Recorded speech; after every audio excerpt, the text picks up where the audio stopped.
لئن شكرتم لأزيدنكم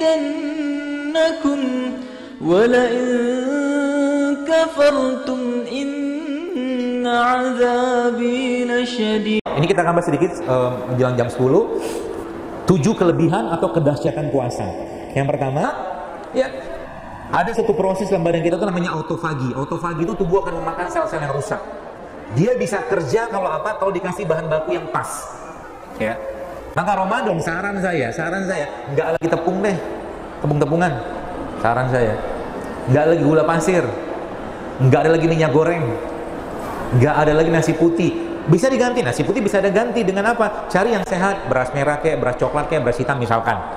Minyak. Atau Anda makan kentang juga boleh. Atau mungkin Anda makan misalkan ubi-ubian, kan boleh. Sama, karbo juga, tapi sehat. Ya, gula pasir Anda ganti sama apa? Biasakan dengan kurma dan buah-buahan. Kan manis juga. Kita butuh gula buahnya, bukan gula pasirnya. Seperti itu. Ya. Kemudian tadi minyak gorengnya. Kalau tetap pengen makannya digoreng, coba gorengnya pakai minyak kelapa. Ya jelas ya. Goreng pakai minyak kelapa. Lebih baik jangan digoreng. Coba jangan masukin minyak kelapa sebenarnya bagus ya. Tapi kalau sering-sering juga kan lemak jenuh dia. Lebih baik Anda makan minyak yang masih sehat. Contohnya zaitun. Tadi kan ada zaitunnya tuh. Ada zaitunnya segala macam. Ya. Jadi autofagi itu bisa bekerja kalau apa? Dia akan makan sel-sel yang rusak dengan catatan apa? Ada bahan bakunya. Ada bahan bakunya. Kemudian stem cell. Jadi puasa adalah stem cell alaminya tubuh kita. Jadi sekarang kan banyak yang produk stem cell segala macam. Puasa tuh stem cellnya kita. Ya, yang ketiga, peningkatan keton, benda keton. Benda keton ini kalau dia muncul maka dia akan menjadi membakar lemak dibakar oleh badan kita dan dia akan jadi bahan bakunya. Nah, nanti latihan bagi bapak-bapak atau ibu sekalian yang pengen prolong puasanya, maksudnya. Ya, ada beberapa tipsnya. Jadi Anda kan kalau kita puasa, misalkan kita sahur itu jam 4 subuh misalkan. Sahur ya. 4 ke 4 itu kan 12 jam. 4 pagi ke 4 sore kan 12 jam. Naikin lagi sampai ke 18 jam. 18 jam berarti dari buka karena kita bukanya kan jam 6 misalkan ya. Kan udah 14 jam tuh. 4 ke 6 kan 14 jam. 14 jam kita butuh 4 jam lagi. Jadi waktu buka itu gak usah banyak makan dulu. Waktu buka jangan usah banyak. Nanti makannya di 18 jam. Baik, analoginya begini. Saya kasih tunjuk ya. Ini ada film. Nih.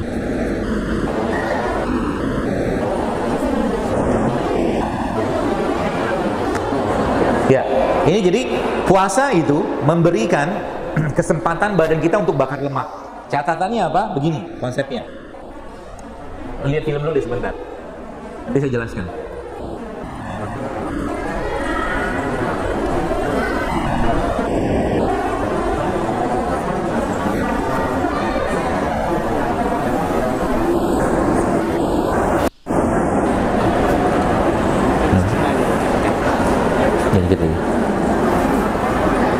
Nah, caranya begini, memahaminya. Udah selesai videonya. Jadi, kita punya mobil misalkan ya. Mobil ini full tanknya 40 liter misalkan. Nah, 40 liter ini ada tangki cadangannya 10 liter. Ini tangki utamanya. Jelas ya? Tangki utama 30 liter, tangki cadangan berapa? 10 liter. Nah, pertanyaannya, bagaimana cara kita menggunakan tangki cadangan ini? Caranya misalkan kita, Bapak Ibu diarahkan dari sini misalkan ke Tasik misalkan. Nah, supaya tangki cadangan dipakai, caranya gimana? Jangan berhenti rest area. Paham ya? Jangan berhenti rest area. Sebab Anda berhenti di rest area, masuk lagi ke tangki utama. Tubuh kita juga sama. Tangki cadangan kita ini apa? Lemak. Jadi tubuh kita itu punya reserve tanknya berupa lemak. Dia kalau dipakai, powerfulnya luar biasa. Jadi waktu kita kan berbuka puasa misalkan, Anda makan kurma sesuai dengan sunnah Nabi ya gitu kan, tapi nggak ada masuk makan lagi sebentar, biarin tubuhnya karena nggak ada yang, kan kita 12 jam kan nggak ada masuk apa-apa kan, tapi kita masih banyak cadangannya di sini. Cadangan kita tuh berupa apa? Berupa timbunan lemak, berupa timbunan penyakit segala macam yang berlimpah. Apalagi maaf kalau misalkan perutnya mungkin buncit misalkan gitu kan, atau mungkin pinggangnya, atau mungkin banyak lipatan. Itu canda, tangki cadangannya banyak. Jelas ya?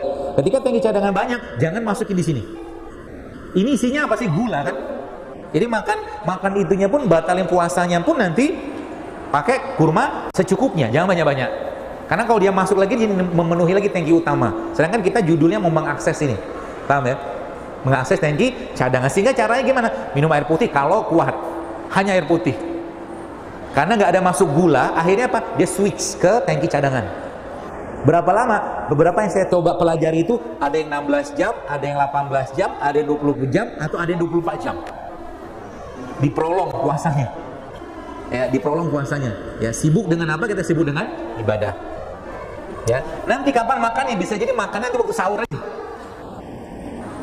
Apa yang terjadi? Allah Akbar. Laki-laki yang kayak begitu, Bapak sekalian, testosteronnya bisa naik langsung. Karena kalau sudah lemak dibakar sebagai bahan baku, dia akan memperbaiki semua sistem. Itu rahasianya badan kita. Allah udah menciptakan kayak begitu. Makanya puasa itu adalah bentuk detoksifikasi yang sudah Allah berikan kepada kita sejak zaman Nabi Adam. Coba baca ayatnya. Auzubillahi minasyaitonirrajim. Ya ayyuhallazina amanu kutiba alaikumusiyam kama kutiba alal ladzina min qablikum. Kami syariatkan berpuasa sebagaimana orang dulu berpuasa, kata Al-Qur'an. Ya. Semua syariat ketika Rasul itu datang, syariat sebelumnya itu dihapuskan. Waktu Nabi Muhammad datang, syariat Nabi Isa dihilangkan, ganti dengan syariat Nabi Muhammad SAW. Tapi syariat puasa dari zaman dulu ada. Syariat puasa, syariat pernikahan dari zaman dulu ada. Kenapa? Badan kita sama sekalian. Ya, jadi kan, maka saya sampaikan tadi, jadikan puasa ini sebagai bentuk detoksifikasi badan kita. Ya. Kemudian yang ketiga apa? Yang keempat, maaf. Jadi tubuh sekalian akan mengadakan atau membuat kayak switching gitu loh tenaganya. Jadi energi kita tuh di switching dari apa? Dari tangki cadangan. Tangki cadangan. Dan kelima, ya, apa yang terjadi? Insulin dan gula akan terkontrol. Jadi bentuk detoksifikasi hormon paling baik adalah puasa. Jadi bagi ibu-ibu nih yang mensnya bermasalah, ada banyak penyakit-penyakit, bapak-bapak juga sama, coba mulai rutinkan atau jadikan Ramadan ini sebagai bulan untuk bersih-bersih badan. Ya, tapi kita tidak melakukan Ramadan atau kita tidak melakukan puasa Ramadan untuk sehat, enggak.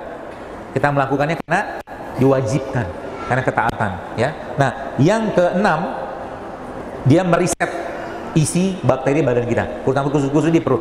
Catatannya apa? Kasih bahan baku untuk dia, untuk bergerak. Contoh tadi, makanan tadi bisa Anda asup setiap hari tuh di Ramadan. Protein ada, karbonya ada, lemak ada, serat ada. Dan terakhir, puasa adalah bentuk riset DNA. Di DNA itu kata-kata seorang ahli, kata Kazuo Murakami dalam bukunya Gen On Off ini katakan itu ternyata puasa adalah caranya, bukan puasa, dia katakan gen kita bisa on off.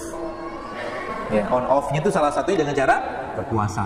Jadi yang kanker, katakanlah dia mau kanker itu dia mau tumbuh berkembang, dengan puasa di stop. Apalagi ditambahkan dengan satu obat kanker yang paling baik, namanya apa? Al-Quran.